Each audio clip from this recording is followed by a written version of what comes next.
Hello दोस्तों, मैं professor Tausif Sheikh यहां पर एमएसबीटी तमाशा दोस्तों सारे टॉपिक्स कवर करूंगा विदाउट वेस्टिंग अ टाइम। आखिर एमएसबीटी के अंदर क्या हलचल मची है, चाहे आप फर्स्ट ईयर सेकेंड ईयर हो या फाइनल ईयर डिप्लोमा केटी स्टूडेंट्स हो या final year diploma pass out students हो। दोस्तों री एग्जाम, री assessment, one time opportunity, direct second year engineering का प्रेशर, पेपर पास हो गए नहीं हो गए, स्ट्रिक्ट चेकिंग होगा, स्ट्रिक्ट सुपरविजन होगा, जो भी है सारे सवालों के जवाब इस वीडियो के अंदर आपको मिलने वाले हैं। तो दोस्तों इस वीडियो को अंत तक जरूर देखना।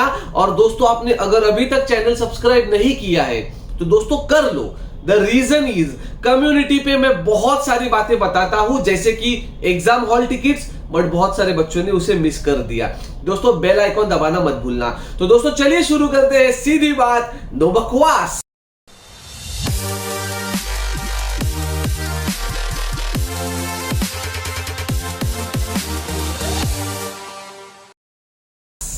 दोस्तों सबसे पहली बात कि सर आखिर री एग्जाम का हमारा एग्जाम सेंटर ये चेंज क्यों हुआ। बहुत सारे बच्चे बोल रहे हमारा तो नहीं हुआ।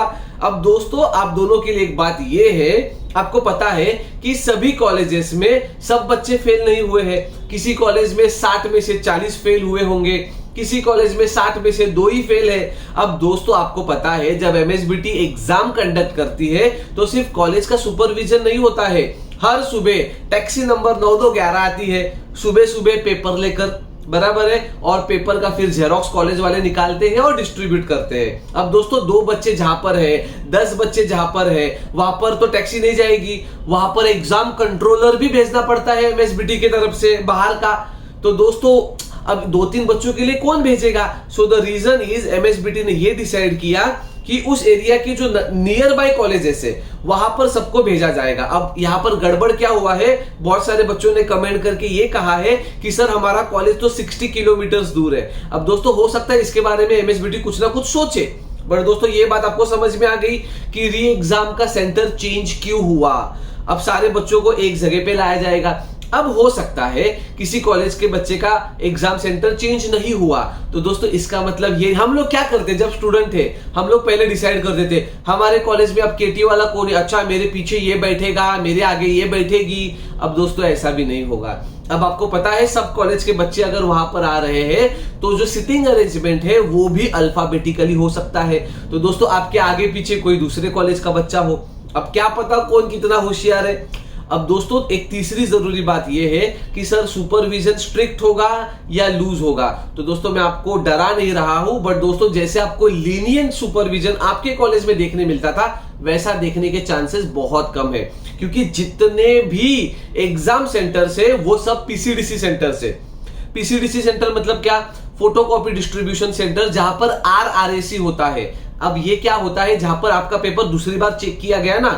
अब एमएसबीटी किसी भी कॉलेज को इतना बड़ा औहदा नहीं देती है, उस कॉलेज का रेप्यूटेशन होता है, इसलिए उस कॉलेज में दोबारा चेकिंग के लिए पेपर आए। अब दोस्तों सोचो अगर ऐसे कॉलेजेस है तो वो कॉलेज आपको लगता है सुपरविजन इजी करेंगे, डरा नहीं रहा हूं। दोस्तों क्या होता है ना, झूठ बोलकर आपको गुमराह रखना ये किसी टीचर का काम नहीं है, क्योंकि अभी भी आपके हाथ में 10-12 दिन है, आप अभी भी चाहो तो पढ़ाई अच्छे से कर सकते हो। तो दोस्तों ये बात आपको क्लियर हो गई। तो दोस्तों प्लीज अगर आप ये सोचकर चल रहे हो कि सुपरविजन तो एकदम टाइम पास होगा, फालतू होगा, तो ऐसा कुछ नहीं होने वाला है, क्योंकि जितने भी पीसीडीसी सेंटर्स है या गवर्नमेंट कॉलेजेस है वहां पर सुपरविजन ये स्ट्रिक्ट ही होगा। तो दोस्तों पढ़ाई अच्छे से करना। अब दोस्तों दूसरी जरूरी बात, मैंने आपको ये सब तो बता दिया।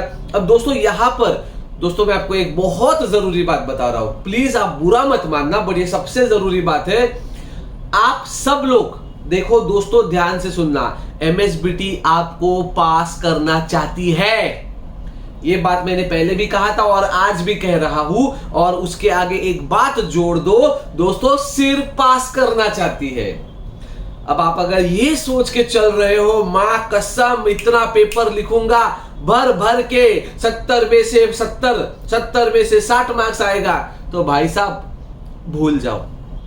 मैं आपको गारंटी देता हूं बहुत सारे बच्चे जो भी पास होंगे ना वो 28 पे निकलेंगे या ज्यादा से ज्यादा 30 पे निकलेंगे। सर ऐसा क्यों दोस्तों, द रीजन इज आप जैसे न्यूज़पेपर के आर्टिकल्स देख रहे हो ना दोस्तों न्यूज़पेपर में बहुत बवाल मच गया है, चाहे वो लोकमत हो, पुढ़ारी हो, महाराष्ट्र टाइम्स, कोई भी पेपर।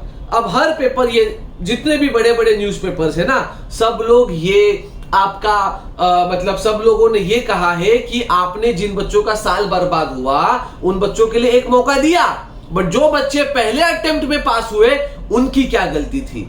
अब दोस्तों उन्होंने पॉइंट्स क्या लिखे हैं, उन्होंने ये कहा है जो बच्चों ने पहले पढ़ाई किया उन्होंने तो सब सब्जेक्ट्स का एक साथ पढ़ाई किया, और अब जो बच्चे पढ़ाई कर रहे हैं वो सिर्फ केटी का पढ़ाई कर रहे हैं, तो इनको ज्यादा मार्क्स मिल सकता है। तो दोस्तों कहीं ना कहीं अब एमएसबीटी ने ये सोच लिया है, और अंदर की बात बता दूं, एमएसबीटी ने यही सोचा है, बच्चों को बस निकालना है। अगर आप ये उम्मीद में हो कि मैं पूरा पेपर तो पूरा लिखना है, समझ में आ गया। मैं ऐसा नहीं बोल रहा हूं कि मतलब मिलेगा ही नहीं, आप आपका प्रेजेंटेशन अच्छा रखो, बट पेपर चेकिंग ये स्ट्रिक्ट होने वाला है, ये बात आप समझ लो। समझ में आ गया। तो सर मतलब निकालेंगे ही, अरे भाई लिखा नहीं तो फेल है तू, समझ में आ गया बेटा। तो प्लीज पेपर भर भर के लिखो। री एग्जाम टिप्स मैंने दिए हैं, री एग्जाम के लिए कोर्सेस लॉन्च किए हैं, बहुत जबरदस्त रिस्पॉन्स है। आप चाहते हैं तो अभी भी ज्वाइन कर सकते हो, एप्लीकेशन पर जाकर, लिंक डिस्क्रिप्शन में दिया हुआ है।